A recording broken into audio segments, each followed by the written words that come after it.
Hello all sentient beings and welcome to Transmissions Alt Mode, where we talk about all news, comics, and media related to the...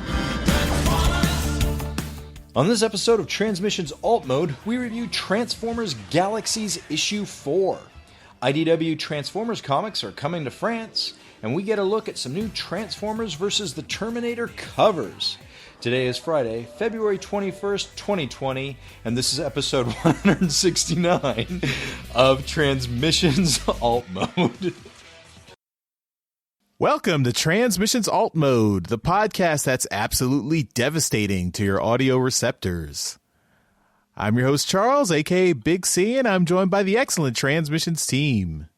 Jeremy, aka Yakko. Hey, how you doing? And Daryl, the Cybertronian Beast. Hello. Let's talk Transformers. Dramatic pause. Well, it's a just dramatic topic.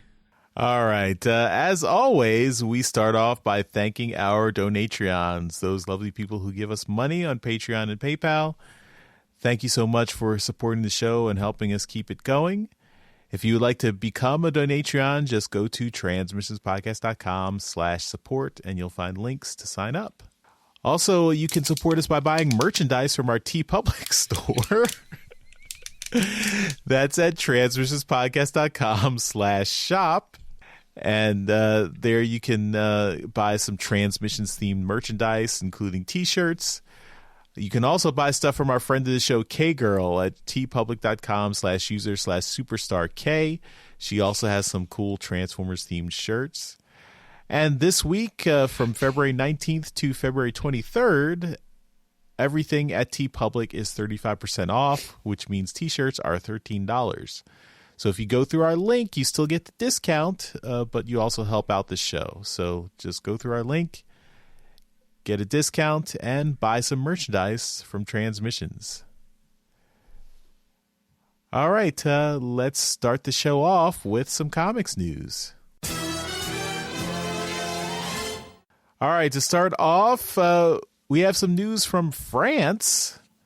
Apparently, IDW comics, Transformers comics, are going to be available in French for the first time. Official translations of the IDW comics going to be published by Vestron in France. This is starting off right away with the new stuff. So starting with Transformers, the new series that started last March. Transformers Galaxies, Transformers vs. the Terminator, and Revolution from a few years ago. So that's an odd choice for the older material, but of course the newer stuff is keeping in line with the stuff that's coming out now. So that's interesting. Daryl, you're Canadian, so I assume you are already fluent in French. So Oui. You're going to pick up some... Mon Dieu. Pick up some...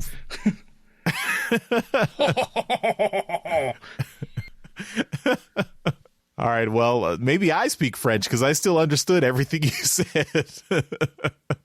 But yeah, French language comics. Gonna pick up these versions. Gonna go out to France, pick them up, and come back. France French and Canadian French is not is almost the same language, but very, very different if you ask one or the other. So I imagine similar to how American English and British English is, or how American English and American English are different, depending on where you are. Yeah. All right. Next, we've got the cover for the Japanese language version of More Than Meets the Eye Volume 2. So in Japan, I guess they've already gotten More Than Meets the Eye Volume 1. We talked about that earlier, but now Volume 2, and that features the Decepticon Justice Division. And we've got an original cover by Naoyuki Fujisawa. And this collects More Than Meets the Eye issues 8 to 11 and the 2012 annual. This will be released February 28th, so just a week from now. So everyone who is looking forward to Japanese translations of More Than Meets the Eye, here it is. It's ready for you. I'd love to get this just for the cover. That is a killer cover. Yeah, it's very cool. And very evocative of some of Alex Milne's art from the interior. Mm-hmm.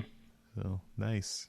More Japanese releases. We've got manga. Transformers the Manga Volume 2 by Viz Media. We've got a cover for that. So if you're into the Transformers manga, that has been a feature of Transformers in Japan. And this is, you can order this from Amazon. It's going to be released May 12th. 2020 for $25. So this is Volume 2, and Volume 1 is also available for $25, and that's apparently already out on Amazon. That was released February 11th. So, yeah, so I mean, I think this is the first non-Japan release of this manga outside of the Japanese market. So if you're curious and want to get these collections, you can pick them up. And this is 344 pages. Holy hardcover for $25. That's an awesome deal. Wow. You want to pick up Volume 1 and have the review ready next week?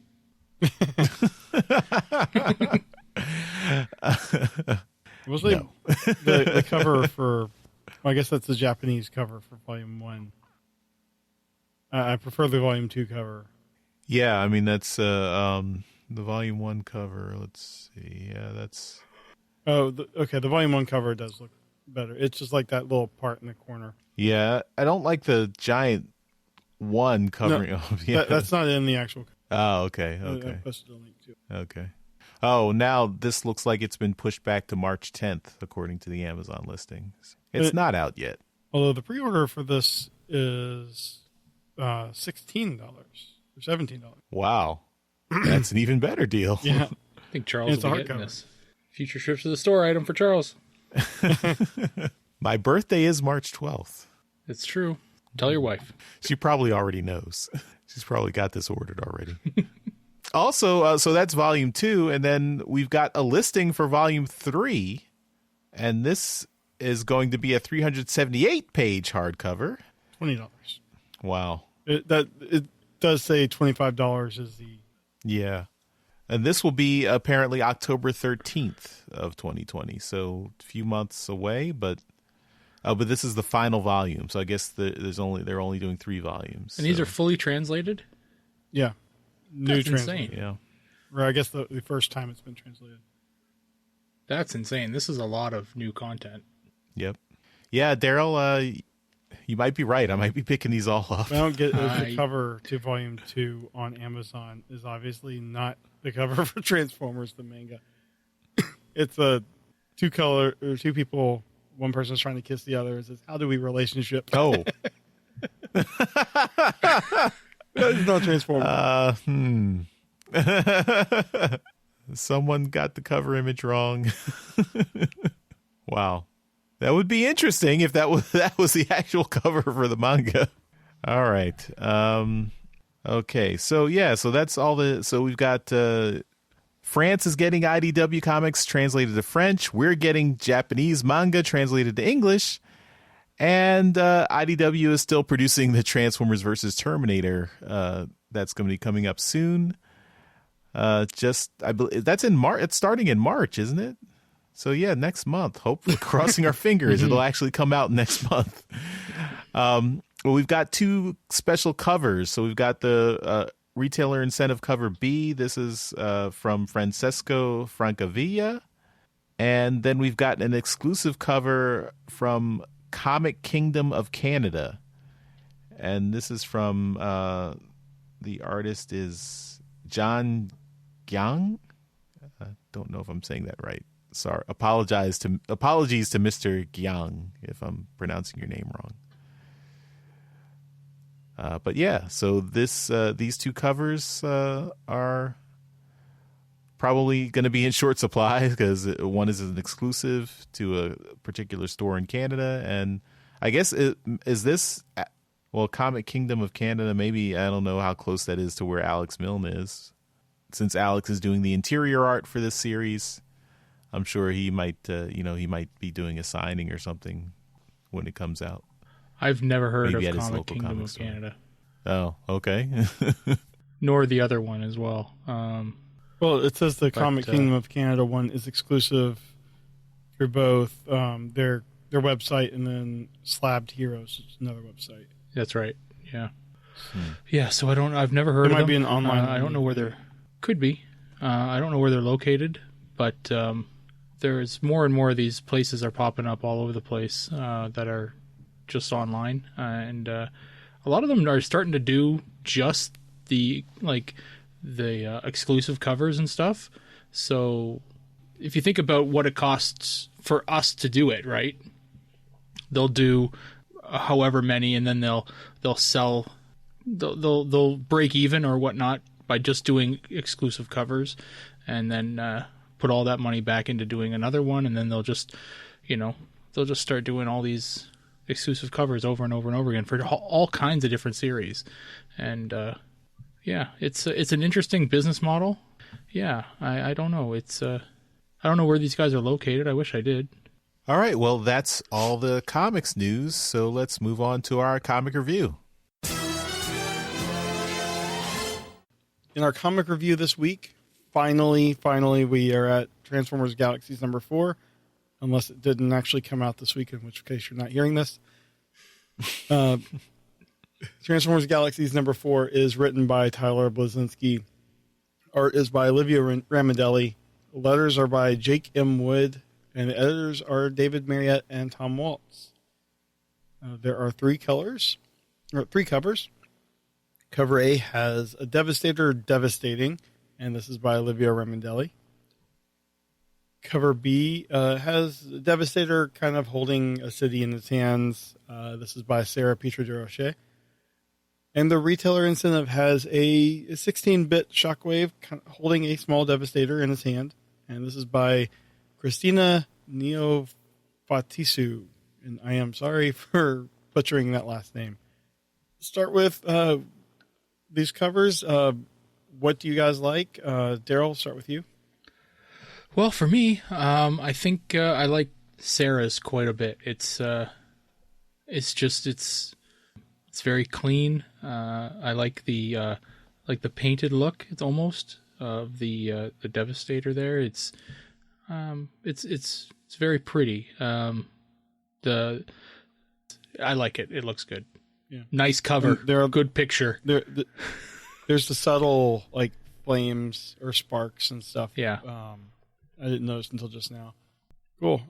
Charles, how about you? I got to give it to the 16-bit pixel art cover by Christina Neofatistu.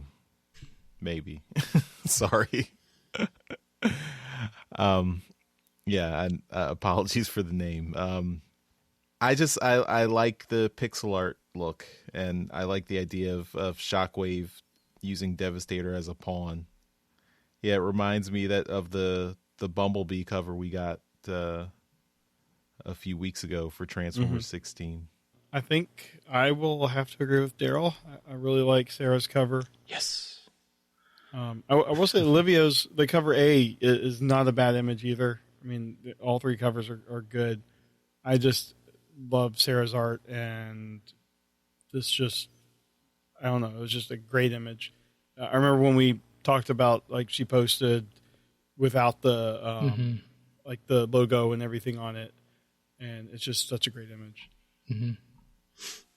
I will say about the cover A, Devastator's face with the shadow under his nose that kind of makes it look like he's got a separation in his teeth. Kind of looks like an Arnold Schwarzenegger. I destroy you. Can't unsee that now. All right. Well, let's get into the story here, because I believe that in the review, Charles has some things to say. So let's get on with this. This is Constructicons Rising Part 4 on Malix. Looking at the city that they've built from a distance, the Constructicons are reflecting on their situation, while they're also looking forward at what they're about to do. They're thinking about how they were abandoned on this planet, yet still expected to do the bidding of the people that sent them. Nearby, the Insecticons are also looking forward at what's to come, excited about getting to taste living sparks again. They sneak into the city and feed on a few citizens. And then, full on power, they return to metabolize it into the Ultra Energon that they create. While they're waiting on the Insecticons to provide this Energon, the Constructicons are discussing their fears in giving control to the seventh consciousness.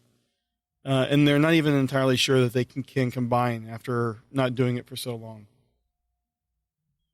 With a little thought about the having to destroy what they've created, in the end, they don't really feel much remorse about what that seventh consciousness is going to do. And then the Insecticons arrive with their Energon cubes, and it does behave a little differently than what they normally get with Energon cubes. But the Constructicons fill up, and then they combine. The new entity begins absolutely decimating the city while naming himself Devastator. And in the end, no one is left alive, and the city is absolutely leveled. The Insecticons feed on the bodies that are left, upset that there's no living sparks, but they still lift up a toast with body parts that that they're feeding on as a toast to Nominus Prime.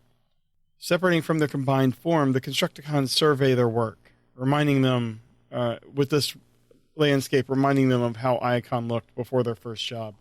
Several cycles later, the Insecticons are getting a shipment of Energon and a trip back to Cybertron, courtesy of Shockwave. The Constructicons are left on the planet, where Shockwave plans to retrieve them when it's convenient, and while they're waiting on Malex, the Constructicons are thinking about their future. They're finally feeling free, and they're looking forward to going to wherever they want. And it doesn't seem that they realize that they have been abandoned yet again. So this is the end of Constructicons Rising, the four-parter. The next issue is a Cliffjumper arc, and so we'll see, how it goes with this going from one story to the next. But on the whole, I enjoyed the arc. This issue was, I think, a little bit lacking. It might be from the time it's taken us to get it, but it did have the action that was promised. But I think it might have just been a little bit, shorter than we expected. Charles, you mentioned before we started recording, you have thoughts. Let us have it. Yeah, I mean, so when I first read this issue, I was like a little bit confused, just because I wasn't sure since it had been, I wanted to give this a chance because since it had been so long from the previous 3 issues, it felt a little bit disconnected, and I wanted to go back and read the previous 3 issues so I could actually see the story all together, to see if it was just because it had taken too long between the last issue, or if I felt like the story itself had been disconnected. So I did go back and reread the first 3 issues again, and then I read issue 4 again. So issue 4 taken by itself, I think it's it's a nice set piece of Devastator devastating. So that's, we all like to see that, and seeing the Constructicons cut loose and they're finally free of their limitations. But looking at the arc as a whole, I feel like we kind of dropped the story in issue 3, and so issues 1 and 2, I think, started off really strong. Issue 1 kind of sets up who the Constructicons are and why they're on this planetoid. Issue 2 sets up the Insecticons as tempting them, manipulating and tempting them away from and turning them to the dark side. But then issue 3 is a complete flashback, and there's in issue 1 we get a little bit of flashback, but we have the framing device of the present day. Issue 3, from going from issue 2 to issue 3, we're thinking, okay, at the end of issue 2, Bombshell says, okay, I've got a deal for you, and I'm going to show you how I can free you, and you can break the chains of your bondage. Then issue 3 is a complete flashback. There's no framing device. There's no information of what's going in the present. It just shows, the past of how Nominus Prime basically got the Constructicons off the planet, and why they didn't want them to form Devastator anymore. Which, it's a little bit redundant because we get a lot of that in issue 1. And then issue 4 just starts off with the Constructicons have turned to the dark side. So I'm missing, like, I thought issue 3 was going to be how the Insecticons turned the Constructicons to the dark side, where that part is just completely missing from the story. And without that, it's just a little bit of a whiplash when issue 4 starts off with the Constructicons saying, okay, we're just going to destroy everything. I feel like that the transition from, yeah, we're dissatisfied of being left on this colony to, okay, let's murder everyone. There's a missing step there. And I feel like that wasn't answered in the story. It wasn't, and it's just, it feels disjointed and disconnected to me. Does it? It almost feels like it needed to be a 5 or 6 part arc. Yeah. I mean, I think either it needed to be expanded, or we needed to have less emphasis on the flashback in issue 3 and have that interweaved with what was going on in the present, and have more interaction with Bombshell and the Insecticons and the Constructicons in issue 3 to set up what happens in issue 4. And that feels like we didn't get that, so now issue 4 is kind of out of left field. So that's my overall feeling, is that the whole arc doesn't really come together. While the individual issues, I think each individual issue as a self-contained issue, I think each one tells an interesting story, but the overall story doesn't come together, doesn't gel over the 4 issues. So that's my overall feeling. And Livio's art is great. I think his storytelling and his artwork is great throughout the issues. And I like his designs of the Constructicons. Like they are evocative of their earthly terrestrial constructed vehicle designs, but they are modified just enough to make them look like alien Cybertronian. I like that you get a bit of characterization for each of the 6 Constructicons plus Devastator. So that's throughout the series we've gotten that, so that's good. The overall and the Insecticons, I thought the characterization of the Insecticons was really well done. An interesting take on the Insecticons. I really like how Shrapnel in this issue had that speaking quirk, like repeating the last word in the sentence from the cartoon. And they did that in the second issue too. So that's I had to go back and reread it because it was in the second issue too. So the pieces are all good, but they don't come together to form a coherent whole. So that's disappointing. Yeah, I can see that. I kind of feel the same way. Daryl, what do you think? The issue and then the entire series? Well, I mean, personally for me, I thought this was the best one out of all of them. Mm-hmm. Obvious reasons, I think. Devastator kicking ass is just my jam. The Insecticons killing a couple of random bots, that's a little, I mean, they set it up in previous issues, so it's, they wanted this living spark for, its juiciness, so, I get it. It works. It's full of sparky goodness. It's chock full of energony stuff. Yeah. So I mean, it's there. I liked how Bombshell uses Cerebro Shell on his victim. So and he just sits there while he gets eaten alive, and that's disturbing. Yeah. So everybody's got their own way of doing things, and it was interesting to see. I don't recall, Charles, you just obviously reread everything. Is this happening at the same time as the ongoing? They don't really mention when it's happening, but I'm going to assume that it's at least around the same time frame. So, I mean, the present day is apparently the news has not reached Cybertron that this colony has been destroyed. Right. But I'm going to guess it's going to be around the same time. That was going to be my comment, is that an entire colony is destroyed and nobody on Cybertron is speaking about it. Like in the main book, they're concerned about Brainstorm getting killed and then Rubble getting killed. but they've got an entire civilization, a whole colony city is just wiped from the planet's surface or moon surface, wherever the hell they are. Yeah. And Brainstorm was the nobody first knows what murder the hell's in going on over forever. there. Yeah. Yeah. So, I mean, I'm interested to find out when exactly this is supposed to be taking place.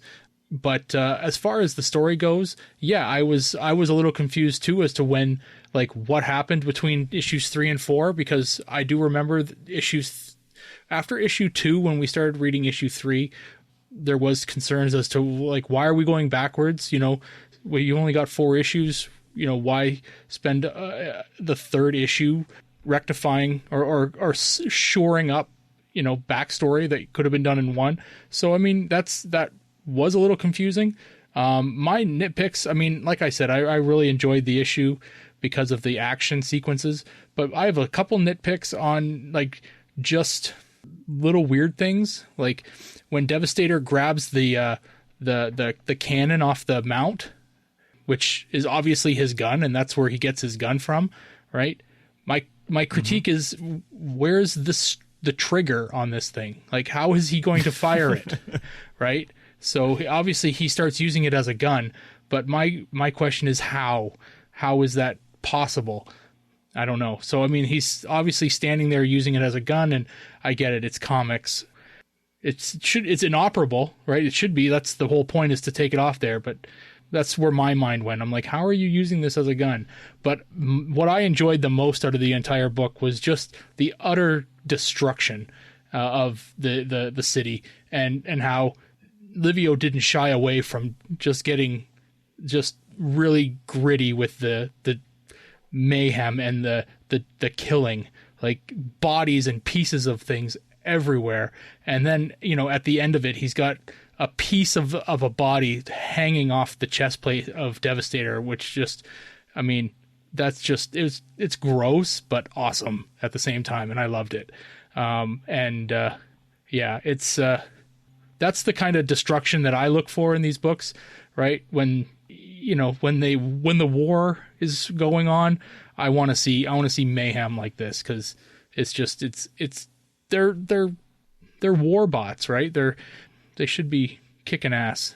But yeah, I don't mind. The story is too much. Like, you guys get into it way much more deeply than I do. The tease at the end with the Combaticons kind of got me thinking, like, oh, are we going to do the same thing with the Combaticons? Are we going to get Bruticus here?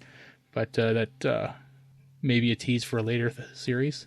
But yeah, I think it's going to be later on in the main series. Could be, yeah, because they're going back and forth. That's their that's the shuttle for the Energon, right? Mm-hmm. But yeah, so I mean, I the way it was left off, they're looking to build themselves a ship and get off of the planet. They can do it. They're the Constructicons. So yeah. I thought the issue was the best of the 4 for my tastes. And is that shuttle blast off, so that we have a tie-in to the Valentine's Day special now? Maybe this was the transport that Blast Off was doing. Perhaps.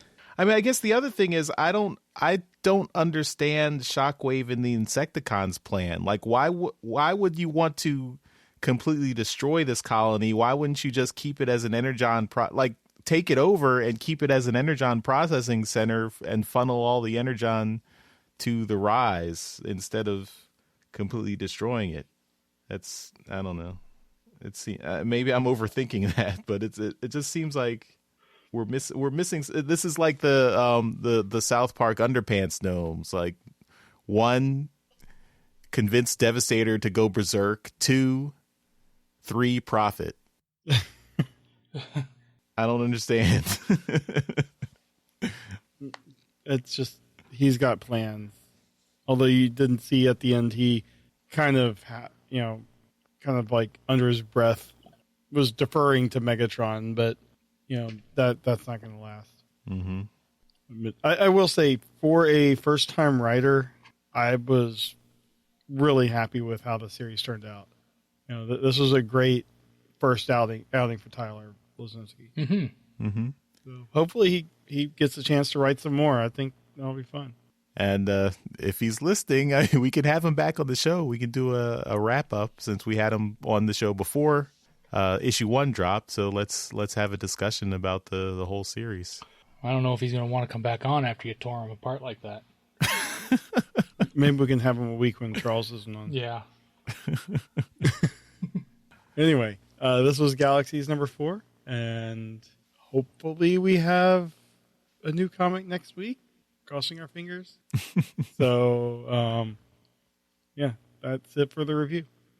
There's enough of a backlog. We could get one every week for the next 2 months if IDW wanted to catch up their schedule. in theory, Galaxies number 4 and ongoing number 17 should be out this week. But this is something that future us will know, but current us don't know. All right. Well, that will wrap up our comic review, and we will move on to Transformers media news. All right. In media news this week, have you found that your chocolate chips are missing a certain transformative ability? Well, you can now find Transformers cookies, chocolate chip cookies, at TJ Maxx. These are the, I guess it's the, not really the Cyberverse designed packaging. It's just the generic, what do they call it? Evergreen. Yeah, the Evergreen designs. That's right. These are the Evergreen packaging chocolate chip cookies. They are made in the USA, peanut free, 7-ounce or 198 gram packages of cookies being sold for $2.99. So yeah, it doesn't look like it's that many cookies, but this is more than enough time I've spent talking about cookies. Are you a graphic designer looking for a new gig, wanting to feel a little bit more special or contributing more to, your favorite fandom? Well, Hasbro is looking for a graphic designer. They're looking for you. So we have a link in the show notes here, and you can find it there. You can apply to be a graphic designer for Transformers. They are looking for somebody to work on their Transformers, My Little Pony, Power Rangers, Clue, and G.I. Joe lines. And they want somebody to be able to work in their fast-paced environment and collaborate on their team. So yeah, it's a really cool opportunity. I wish I kind of knew these skills so I could apply, but then I'd have to move because they want everybody to be in house, right? So you have to be able to go to Providence, Rhode Island, and it's going to be on their graphic design, book publishing, creative, and research departments. So that's kind of cool, though. I like how they just advertise out of house and let somebody in. Next up, we've got Transformers Cyberverse Season 2. The design artwork character design artwork from Leo Chinola is been put up, and we've got some really cool stuff from them. This is more stuff. We got Sharkticon stuff last time, and they were really fun. And now we're getting some more stuff from Skybite, and that's really cool. So we're getting some interesting looks into the creation process of Skybite, and what he looks like with and without his Power the Spark armor, and it's cool. I mean, they're really fun cartoon designs, and they look pretty badass. So if you're interested in that, take a look. And like we were talking about in the toy show, we did get a Cyberverse season 3 trailer with new characters and toy reveals. I actually haven't watched it yet. So Jeremy, why don't you tell me about this? Well, it is basically sets up where season 2 left off, with Megatron had made it to Cybertron before everyone. And it just kind of gives you scenes, I'm guessing, from season 3. I don't know, lots of characters just staring. You get some nice, like, Cybertronian modes of some of these characters. Yeah, I mean, it does what a trailer's expected to do. Made me excited. Looks like Bumblebee's going to some different places. It seems like Bumblebee's going to be doing more exploring while Optimus is doing the more fighty part. I thought it looks great. Can't wait for season 2 or season 3. Mm-hmm. I am a bit concerned with the emphasis on Bumblebee. Like, I feel like season 2 was a real big improvement. Like, made it feel more like a classic Transformers ensemble show. Whereas season 1, their focus was like, I enjoyed season 1. but I enjoyed moving away the focus away from Bumblebee in season 2. So I'm a little bit disappointed that the focus is coming back to Bumblebee in season 3. I really enjoyed like having the cast be larger and more diverse. Maybe there was 2. focus groups involved with kids that like Bumblebee. Stupid kids ruining my Transformers kids show. No, I'm sure it'll be good. I mean, like I said, season 1 was quality as well. So I imagine. I mean, the same people are working on the show, so it's not like the creators are changing. But yeah, I think if as long as the storyline continues, it'll be good. I could deal with less Bumblebee. I mean, Bumblebee is fine, but it's getting to be a little bit much. What about this? I agree with you 100%, but I'm going to play devil's advocate for a moment. This show is aimed at kids. We can all agree at that. Do you think that there's a possibility that the storyline that they were telling was too above the heads of children? I mean, not really. I mean, the plot was still. I mean, it was still pretty basic. Like, you need the Allspark to repower Cybertron. I mean, that's. I don't think that's hard for kids to understand. I think, and each episode was. I think they had a good. Like, each episode was pretty self-contained. Like, they had 11 or 12-minute episodes that were all like short little fun things. I mean, I think each episode in season 2 was really struck that balance of tying into a larger story, but being self-contained and being interesting. I guess my kids see. I think all my kids are too old for Cyberverse now. At least I can't get them to watch it with me. So I don't know. They're too cool for school. Yeah. Yeah. I might try to introduce my son to him now that he's a little older. Yeah. Mm-hmm. My daughter at 10 still likes watching it with me. Okay. Maybe I'll try with my daughter then, because she's I don't know. You don't position it as a Transformers cartoon. You just position it as a, you want to watch a cartoon with Daddy. Yeah. Right. And it'd be, we watch the cartoon together. That's what we wait to watch it together. And then, it's our little moment. Like, we watched Voltron together. So, that was okay. So that's a good idea. Thanks for the parenting tip. No problem. That's helpful. I'm an expert because I have one kid. The next topic in this is Cyberverse Season 3. The episode list has been released, and that it will start airing in the UK on February 17th. So that is tomorrow or yesterday. If you're listening to, this week, this couple days ago for you listening on Friday. So yeah, it's now. It's starting now.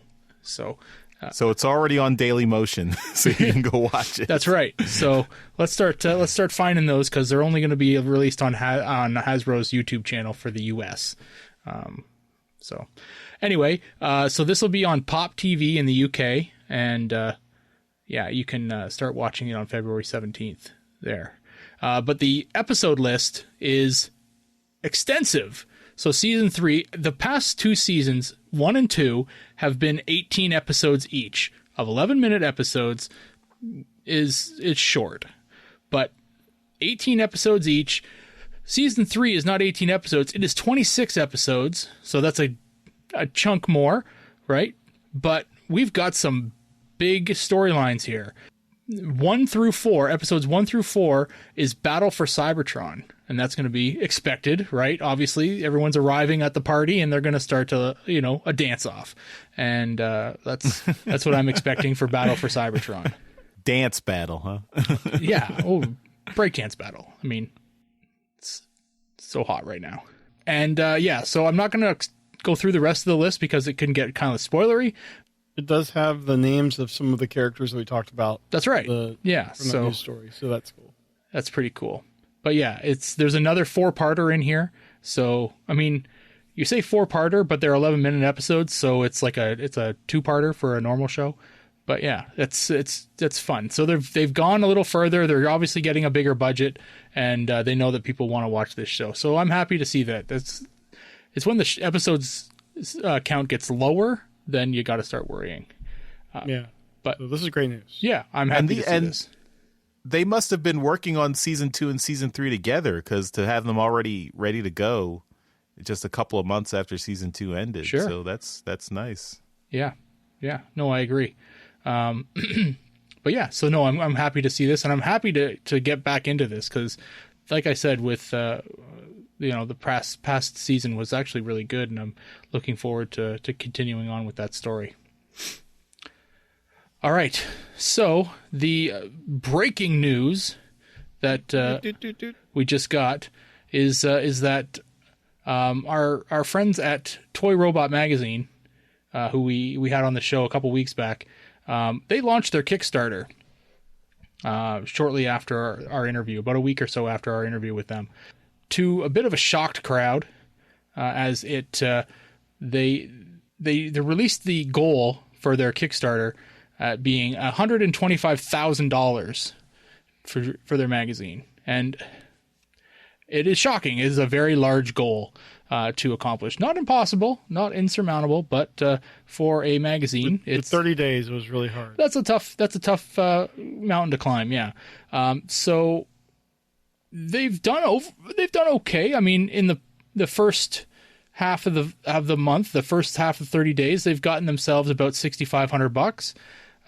That's nowhere near where they need to be, but hey, it's not chump change. It's a good chunk. So obviously they've had a little bit of criticism, and we talked about it a little bit before. Obviously, the $125,000 goal was based on the fact that they were going to produce all 6 all 6 issues with that. They were going to pay people. Obviously, they're going to pay all of the costs to the people that were going to be working on it, and any other costs associated with it. But yeah, and they weren't taking any ads, right? So it's a magazine without ads, which it's expensive.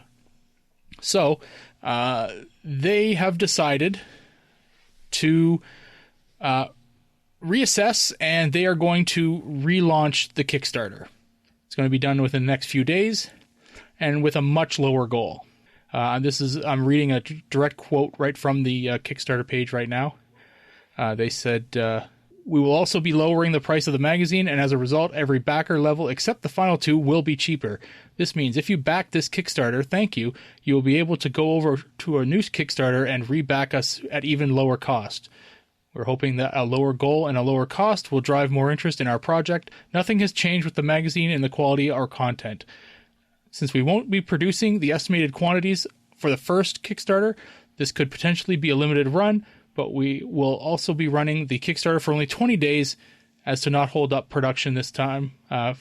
Time for people who reback us, so it will definitely be, so you will definitely want to back us ASAP. We will be posting the link as soon as it is approved and available. We will be contacting backers to remind them again, thank you to everyone who has backed us, and we invite you to come over to the relaunch and get an even better deal." That's it's good that they're looking at it, because I'm pretty sure that the 125 wasn't going to happen. Yeah, at least they're kind of following it, and they've been very active in the social medias. They did get a Twitter account. They are on Twitter now. I think it's just Toy Robot on Twitter. But anyway, so yeah, looking at that, what do you guys think of this? I think it's a good idea. What were your thoughts of when you saw the goal originally? I will say that the goal was probably too high for the time that they had set. Realistically, they were not going to make it. So I'm happy that they have kind of realized that, and they're working to adjust. And I'm hoping that a lower goal and lower tiers that people can get in on will be much more attainable. So I know it was keeping me from wanting to back it because of the amount you would have to get in on. Yeah. Charles, you've backed stuff before. What were your thoughts on this? Yeah, I mean, I was rooting for them. I did think the goal was too high, though. I mean, just looking at when they set the goal and then looking at the daily numbers, I did actually back them because I was interested in the magazine. So I am still interested, so I'll probably reback them again. But I thought it was unlikely that they would hit their goal with the original goal. But I still am interested in this magazine, and I will probably back it again. And hopefully they will, if they have a more realistic goal, they'll have more chance of success. Because I mean, I think the thing is, they've already been working on the first issue. They've got it ready to go. They just need the funds to print it. So Right. So I'm reasonably confident that I'm going to get at least one issue out of this. So, just if they can have a more reasonable goal and get and achieve that goal, I'll be happy. One more thing I wanted to bring into this discussion because it kind of pertains. Back in the summer, we talked to a local guy to me. His name's Jay Bartlett. And he and his partner, Rob McCallum, were doing the action figure documentary. And it's since been renamed Action Figure Adventure. But Charles, you and I talked with them at TFCon and did a quick little interview with them there. And over the week, their Kickstarter ended. It was a quick little Kickstarter. They were only looking for $1,000 to kind of help with some DVD costs and they were looking for people who wanted physical copies of the media, and this was going to help them pay for the media to get done and get them their list of people who wanted it. Long story short, the low level of the Kickstarter at $1,000 was easily met for these guys. Because they were already really far into the project. It was already going to happen. So their Kickstarter ended, and they had almost $11,000. So they met every single one of their stretch goals. And that was really cool. I backed my first Kickstarter. I was like, oh shit, they're going to be ending, and it's already met the goal, so I might as well get in on this. Plus, I paid $15 for shipping, but I can literally just go and get it from him, like he's down the street. So I don't know, I don't think I'm getting that $15 back, but whatever.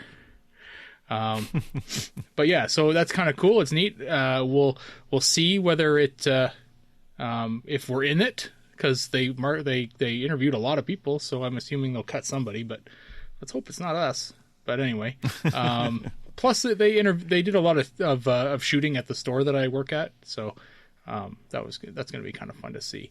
But yeah, so I just wanted to kind of update everyone on that. But that might be something that Toy Robot Magazine might want to look at, is they want to get a successful project. They want to get the money because that's the whole point, is to get some funds coming in. But they also want to get a mailing list. They want to get the customer base. Right. So essentially they want to do what Action Figure Adventure did. They've already done the work on the magazine. The magazine is done. For the first issue. Yeah, exactly. Right. So they need to pay for some costs to get it printed, but the work itself is done. They just need their mailing list, and they need the funds to actually pay for the materials now. And that's, that's where your Kickstarter is. You don't need to pay for all 6 issues all at once. There's a guy here in Ontario who's making a magazine called I think it's Silver Spider or something like that. I don't know. But every single issue he puts out of it, he does it himself, is Kickstarted. Yeah, it does well. He does okay. And every single issue that he produces is sold out. So that's pretty cool. But I think if they lowered it quite low, they'd get all the names that they needed to send this thing to, and they'd get some money, and then they'd meet some stretch goals, right? So, people like the stretch goals. I don't know. Yep. But yeah, interesting. We'll keep tabs on this Toy Robot Magazine Kickstarter and let you know where and when it restarts. And Daryl, I got to thank you because I saw your tweet about the Action Figure Adventure Kickstarter, and thanks to your tweet, I saw it and was able to back it as well before it ended. So, cool. You can pick up my DVD as well. Cool. But yeah, I did remember, since I'm crossing my fingers that we made it into the cut of of the Transformers episode. We'll see. But yeah, I was happy to support those guys. I really liked their Nintendo Quest, the other documentary they did. I thought that was really cool. I never actually did see it, so I still got to find it. It was on, I think it was on Tubi TV. So okay, cool. If it's still there, you can watch it there. Well, that's it for media news. Charles, back to you. All right, well, let's finish up the show with convention news. All right. Well, not as many things as we had in media news. We have one thing here in convention news. TFCon Orlando has announced that Josh Perez will be attending. He's a comic artist and colorist for many Transformers series. And, I would be surprised if he was not going since he also lives in Florida. But this is awesome. Josh is a great guy. And recently had his first actual cover art. So if you pick that up, take it, get him to sign it. That's awesome. Yeah. So that is all the convention news we got this week. All right, and that will do it for this episode of Transmissions. Thanks, everyone, for watching, and we will see you next time. Bye-bye. Bye. Later. Hey everyone, thanks for listening to this episode of Transmissions. But just because this episode is over doesn't mean the Transformers fun has to stop. Join us and other Transformers fans on our Discord chat server by visiting transmissionspodcast.com/Discord. If you would like to learn more about how you could support the Transmissions Podcast, just visit transmissionspodcast.com/support. Thank you all for listening, and we'll see you again next week.